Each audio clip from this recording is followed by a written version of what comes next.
جس گھر میں یہ کام ہوتے ہوں وہاں رزق نہیں آتا۔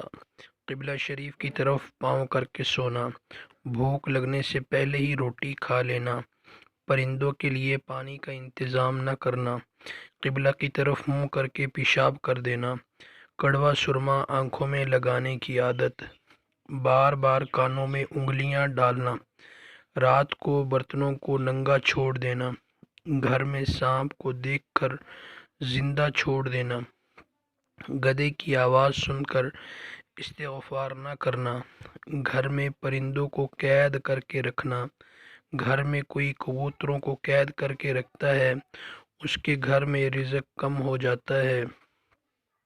جس گھر میں مکڑی کے جالوں کو صاف نہیں کیا جاتا اس کے گھر میں بھی رزق نہیں آتا۔ جس گھر میں رات کو کپڑے دھونے کی عادت ہو اس گھر میں دولت نہیں آتی۔ جس گھر میں بیٹھے بیٹھے پاؤں کو ہلانے کی عادت پائی جائے وہاں بھی رزق نہیں آتا۔ جس گھر میں عورتیں سر پر کپڑا اوڑھ کر نہیں رکھتی اس گھر سے برکت ختم کر دی جاتی ہے۔